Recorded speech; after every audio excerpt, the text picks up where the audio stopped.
This is Nightline, and I'm Liyana Hassanel. The top stories.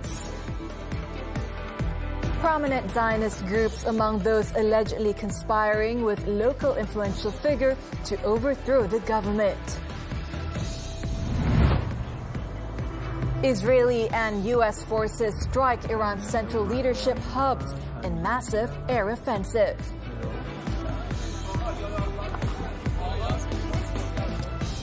The headlining story.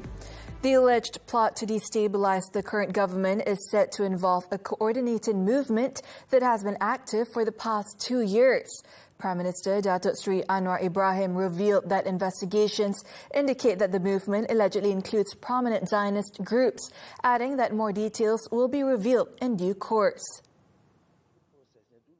Disclosing the matter during a Dewan Rakyat session on Tuesday, Anwar explained that the movement was detected in August, particularly through international media outlets, to form narratives questioning the credibility of the Malaysian government. Apa kita nak pilih nak pertahan? Tak ada orang lain dalam dunia untuk pertahankan kedudukan kita selain daripada merujuk kepada tokoh Zionis memang jelas menentang Islam dan negara-negara yang mempertahankan Gaza. The movement is also suspected of attempting to exert influence among members of parliament in the country. Ya, saya soal kritik saya terima. Saya tidak pernah lapor oleh kerana ada yang Muhammad kritik Perdana Menteri, maka itu jadi isu, saya jawab kadang-kadang. Tetapi ini bukan soal kritik kepada Perdana Menteri.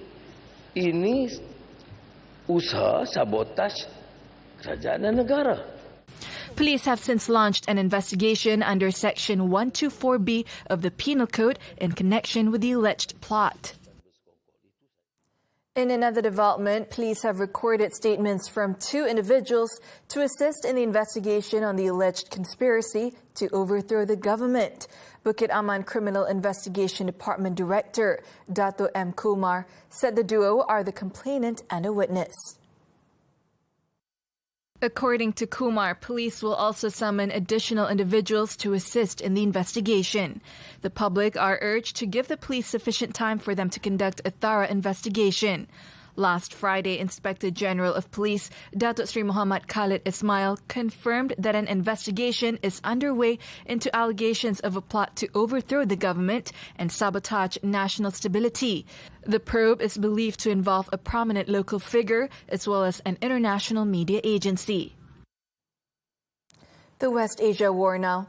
Iran's capital, Tehran, experienced a new wave of explosions on Tuesday, following the Israeli military's announcement of renewed offensive operations. According to Anadolu media agency, warplanes struck several locations in Tehran and Isfahan during the early hours, while the U.S. military simultaneously claimed that its forces have destroyed Islamic Revolutionary Guard Corps command and control facilities. The U.S. Central Command, or CENTCOM, said it also destroyed air defense installations as well as missile and drone launch sites. The Israeli Air Force, IDF, meanwhile, claimed that it had struck Iran's leadership complex in Tehran. The buildings targeted in the complex included Iran's Presidential Bureau, the headquarters of Iran's Supreme National Security Council, a compound used by Iran's most senior forum for meetings, as well as an institution for training Iranian army officers. The IDF said that around 100 fighter jets dropped over 250 bombs on the complex. So far, the war has killed some 787 people in Iran, including more than 150 children. Meanwhile, Iran has continued its retaliatory strikes on the Gulf states. A fire broke out at Fujairah port on the eastern coastline of the United Arab Emirates on Tuesday, after fragments fell from an unmanned aircraft intercepted by the country's air defenses. No injuries were reported. The Fujairah administration said its civil defensive teams are responding to the incident and working to contain the fire. Earlier, the Defense Ministry said its air defenses are dealing with a barrage of ballistic missiles coming from Iran. Earlier, Iranian drones hit the U.S. Embassy in Riyadh. The drone attack on the U.S. Embassy caused a minor fire, prompting the diplomatic mission to tell Americans to distance themselves from the compound. The attack followed an earlier Iranian drone strike on the U.S. Embassy in Kuwait, as Iran continued to target U.S. bases, facilities, and personnel in Arab Gulf states. The pro-Iran group Hezbollah also continued to target Israel, saying it launched 2 missile salvos overnight targeting military bases in northern Israel. Meanwhile, the U.S. State Department has reportedly ordered the departure of non-emergency government personnel and family members from Qatar and Kuwait. The move follows the department's statement earlier on Tuesday that it had ordered non-emergency personnel and their families to leave Bahrain and Jordan. It also announced it had ordered staff in Iraq to leave a day earlier amid Iran's retaliation over U.S.-Israeli strikes. Despite ongoing tensions in West Asia, the situation has not yet necessitated the activation of an evacuation plan to bring Malaysians home from the region. Foreign Minister Datuk Seri Muhammad Hassan said Wisma Putra has taken measures to ensure the welfare of Malaysians, particularly those stranded due to flight disruptions and movement restrictions. Keadaan masih lagi terkawal. Cumanya yang kita kata keadaan yang menyusahkan sedikit itulah mereka-mereka yang on transit. Belum ada lagi plan evakuasi. Kita sedang meneliti, memantau keadaan di sana dan keadaan sekarang ini belum lagi memungkinkan kita untuk trigger evacuation plan daripada negara-negara teluk rakyat kita. More than 29,000 Malaysians are in the Gulf countries, including students, workers across various sectors and tourists. The government's current focus is on assisting Malaysians stranded in transit in Dubai, Muscat, Abu Dhabi and Doha. The Dewan Rakyat has approved a motion to refer the bill on the separation of roles between the Attorney General and the Public Prosecutor to the Parliamentary Special Select Committee. The committee will refine the Constitution Amendment Bill before proposing any amendments deemed necessary. The motion was read out on Tuesday by Minister in the Prime Minister's Department for Law and Institutional Reform, Datuk Seri Azalina Othman Syed, and subsequently approved with a majority voice vote. Jawatankuasa pilihan khas ini akan meneliti rang undang-undang tersebut termasuk berkenaan mekanisme accountability pendakwa raya dan mencadangkan apa-apa pindaan yang difikirkan perlu berhubung perkara tersebut. Azalina added that the committee will prepare a report with recommended amendments within 3 months, with the option of an extension if necessary. Azalina will chair the panel, which will comprise members of parliament from both the government and opposition. It is still too early to establish a Royal Commission of Inquiry, or RCI, to examine allegations against Malaysian Anti-Corruption Commission Chief Commissioner Tan Sri Azam Baki. The Prime Minister said any further action will be determined after the Special Committee's investigation report into Azam's shareholdings, chaired by the Attorney General, is completed later this week. Jadi kita tengok dulu apakah kemunasabahan rasional untuk melanjutkan dan dalam bidang apa yang diperlu diteliti. Jadi saya tidak menerima atau menolak, biarlah kita ikut prosesnya. Anwar also stressed that all allegations involving the MACC chief, including alleged corporate mafia activities, must be investigated thoroughly in accordance with established procedures. It was a terrifying train ride for a group of primary school children and teachers in Tenom, Sabah on Tuesday morning when the train they were on suffered a brake failure. A group of quick-thinking villagers, however, swooped to the rescue of the runaway train by sacrificing a vital motorized rail trolley to force the carriage to stop.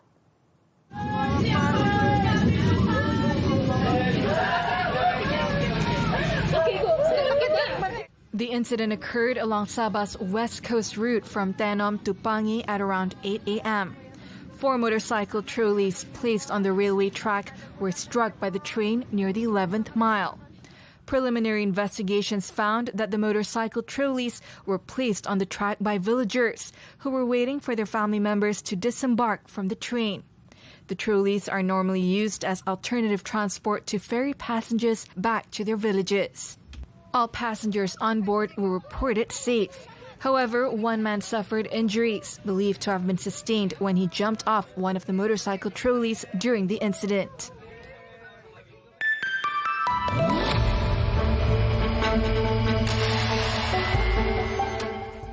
Malaysia is currently only subject to a 10% import tariff by the United States.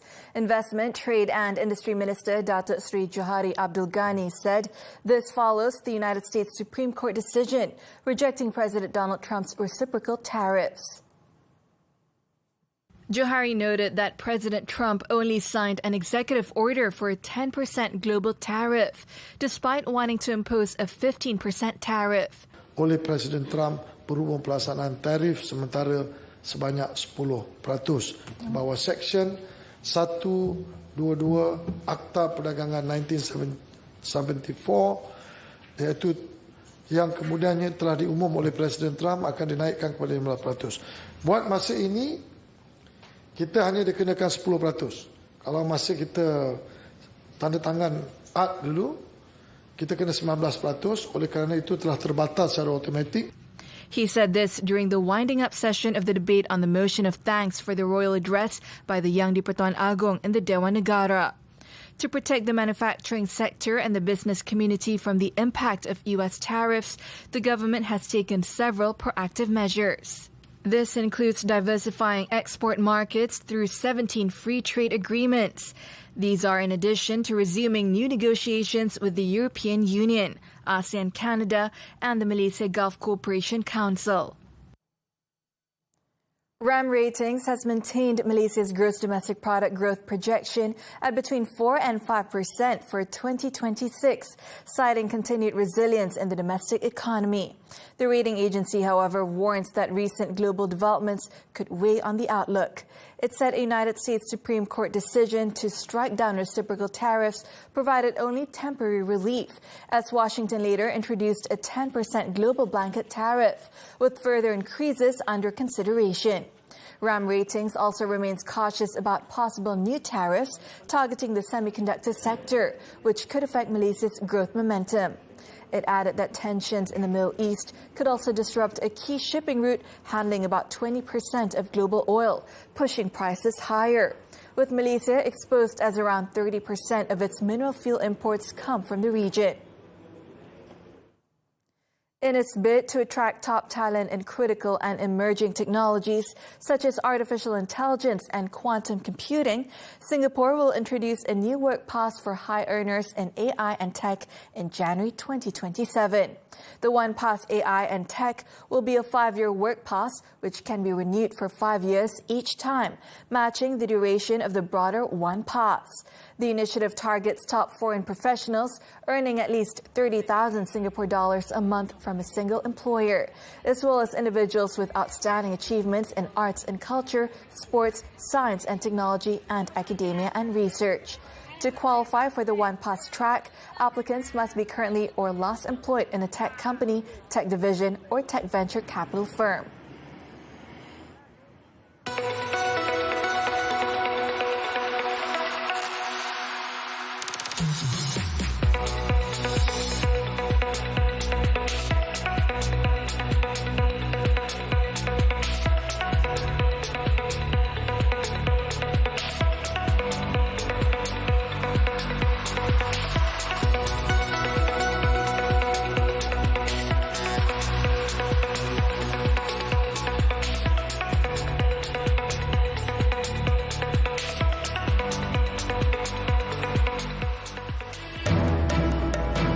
Desecration. Student pleads not guilty. This and more after this breather. Untungnya lah kalau aku dapat adik ipar macam kau. Baik, sopan santun. Tampak indah di mata dunia. Dia cakap kalau ada anti seri mesti lagi best. Letak di balik dinding rumah. Siapa yang ajar ini? Mungkin seri. Yes, mungkin seri. Dan satu rasa yang mengusik batas. Awak teringin nak makan ni kan? Ada siapa-siapa masuk bilik saya ke? Tak ada. Kenapa puan? Kerana cinta itu dusta. Setiap Isnin hingga Jumaat 10 malam di Samarinda TV3. Menarik DMHI sepanjang minggu, ikhlas dan berniaga, jangan nak fikir untung je. Hati-hati dengan penjagaan segitiga wajah, jangan picit-picit jerawat kat hidung tapetri, boleh mengundang maut. Musim-musim perayaan ni awas, jangan main mercun ya. Ambil tahu tentang risiko kebakaran di rumah. Rancang belanja anda menjelang raya, jangan sampai poket kering dan kosong. Isnin hingga Jumaat, eksklusif ditonton dan TV3. As nak tanya Im kahwin dengan As, nak jadikan As isteri ataupun kilang anak? Abang, anak kita tu tak sama macam anak orang lain tau. Apa pun jadi, Im tetap akan utamakan keadaan saya. Adik cuba goda klien perempuan. Saya tak pernah cakap pun saya tak percaya dengan awak. Yelah, kalau awak percaya awak tak adalah tinggalkan saya kan? Ida cuma rahsiakan dengan siapa Ida berurusan. Khianat yang terpilih, Isnin hingga Jumaat 6.58 petang di Akasia TV3. Saya menjalankan servis perkhidmatan peneman ibu, ayah ataupun warga emas ke hospital. Tanggungjawab mak ayah kan anak-anak. Tapi kena ingat satu perkara, tak semua orang ada kelapangan masa. Kuih koci ni jarang-jaranglah orang nak buat lagi. Memang kegemaran rakyat Malaysia. Dia orang memang suka makan. Termasuk mak ayah kita, nenek kita memang suka makan kuih koci.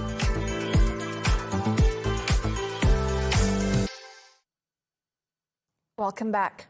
A 21-year-old university student has pleaded not guilty at the Sessions Court in Kuantan to charges of desecrating the Quran and posting offensive content on social media. KS Vigneswaran faces a maximum sentence of 2 years imprisonment and a fine if convicted. The accused arrived at the court complex at about 9 a.m. on Tuesday under tight security.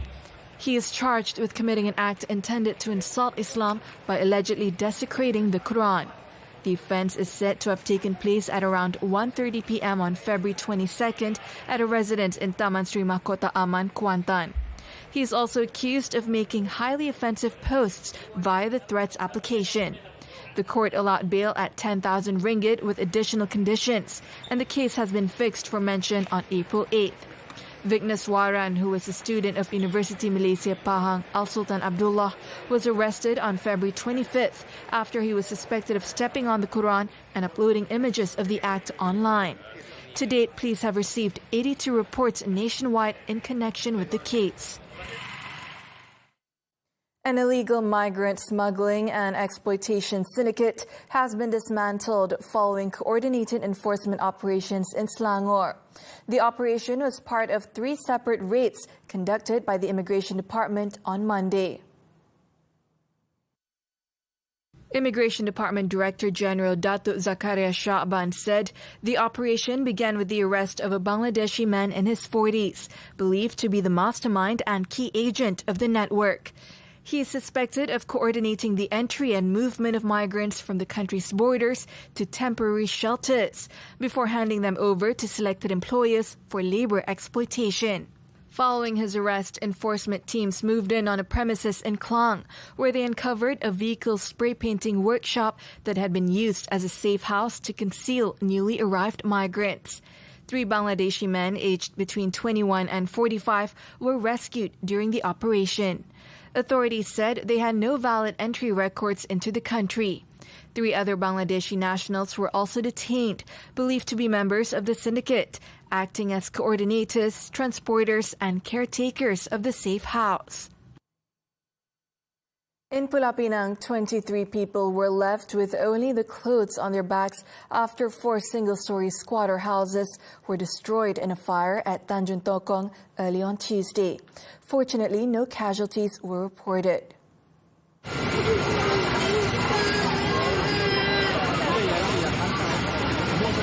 The State Fire and Rescue Department received a distress call at 3:14 a.m., with the first fire engine arriving 7 minutes later. Upon arrival, firefighters discovered that the blaze had engulfed 4 houses, each measuring between 55 and 75 square meters, along with a motorcycle. The fire was brought under control at 3:42 a.m. and fully extinguished by 6 a.m. All occupants managed to escape safely. However, valuable belongings, including items in preparation for Eid al-Fitr, were destroyed in the incident. The cause of the fire and total losses incurred are still under investigation. Gaza's health system under strain. The details when Nightline returns.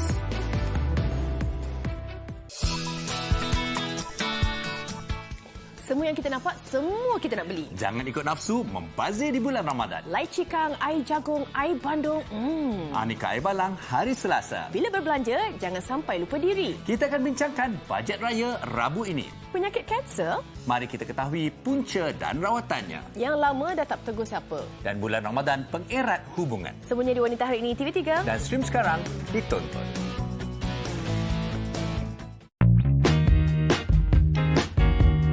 Letih lah. Asal puasa letih. Asal letih tu puasa. Muaz. Ya. Jangan mengeluh. Ramadan ni bukan setakat tahan lapar dan juga dahaga. Ya. Ramadan medan juang. Betul juga tu ya. Dalam letih ada didikan. Itu orang kata akrab dalam tegas. Jadi jangan lupa saksikan sembang sahur di Musola Ar-Raudah di Kuantan. Rabu dan juga Khamis 11 malam di TV3. Dan stream ditonton. Hai semua, Assalamualaikum. Saya Elvira Loy. Saya lah umami untuk musim kali ni. Kita orang nak pergi jogging. Jom! I call all the fish, okay? Oh, macam ni lah. Bila anak you umur 7 tahun, you kena layan dia punya imajinasi. Baby. Mami, got a fish! Mami, got a fish! Jangan lupa saksikan Oh Mami di TV3 setiap Sabtu 7 malam dan stream juga melalui Tonton. Kalau nak kahwin dua senyum. Senyum? Ya. Bobo, kena beli blender baru lah Bobo. Ketat. Bab menghabiskan duit boleh? Go! Takkan berbuka cucur je?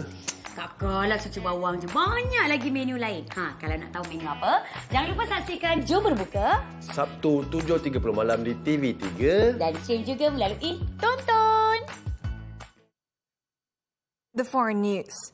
Israel has announced that it will reopen the Kerem Shalom crossing from Tuesday to allow the gradual entry of humanitarian aid into the Gaza Strip.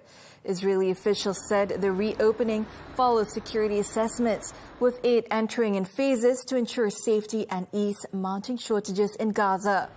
The Kerem Shalom crossing, which is under Israeli control, is situated at the intersection point between Gaza, Israel and Egypt.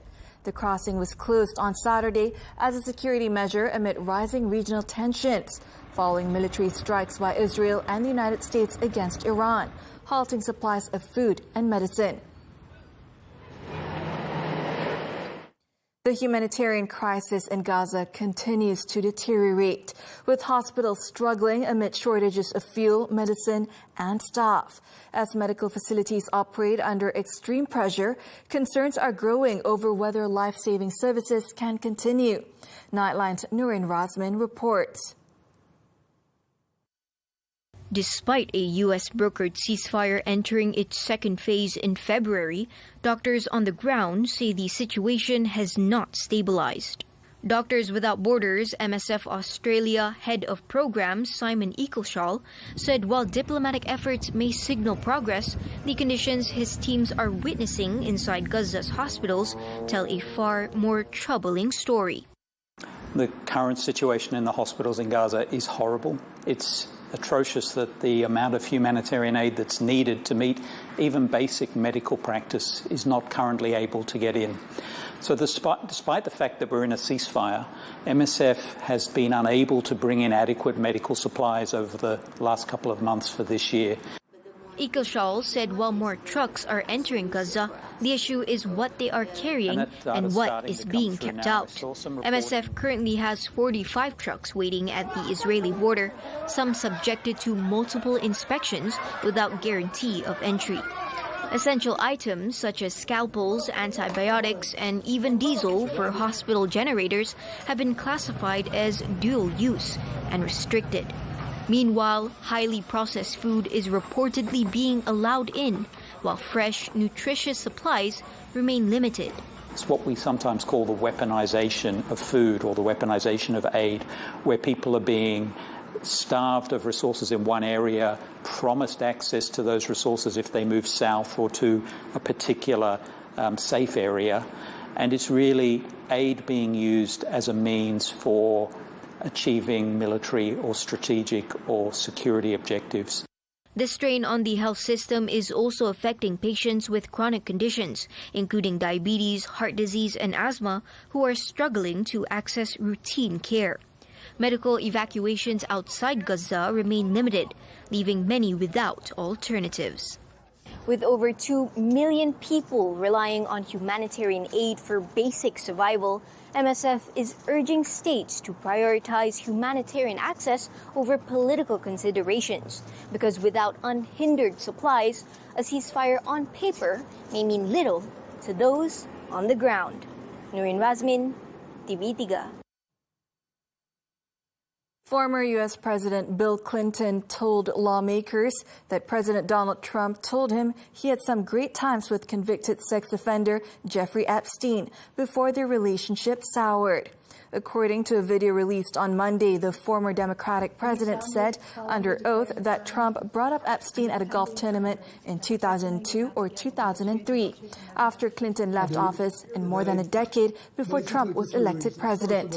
Clinton said Trump told him that his relationship with Epstein fell out due to a real estate deal. Both Clinton and Trump associated with Epstein before the well-connected financier pleaded guilty in 2008 to soliciting prostitution from a minor.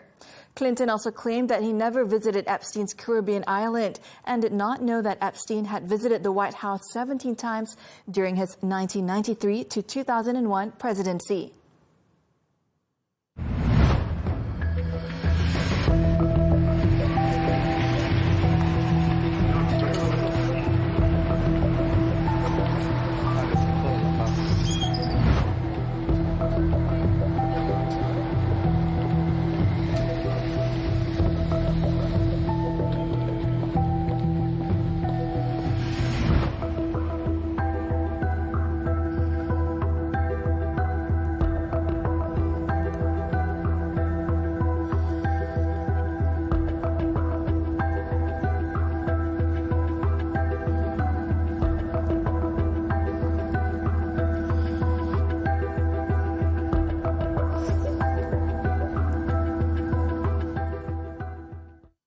Switching to sports now, badminton, the 2026 All-England Championship. National top mixed doubles pair To Iwei Chen Tangji were sent packing for home by Rasmus Espersen, Amelie Cecil Kuch of Denmark in their first round clash on Tuesday night. The national duo won the first set 21-18, but failed to keep their momentum, losing the next two sets 12-21, 23-25.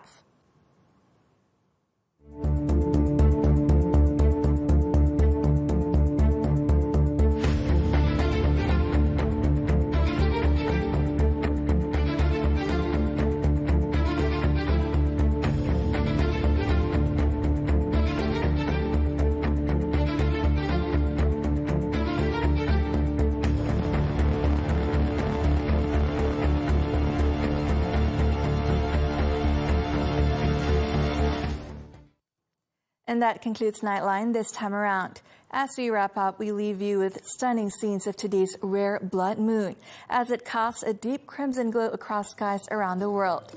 With that, I'm Liyana Hassanel. Thank you for watching and selamat bersahur.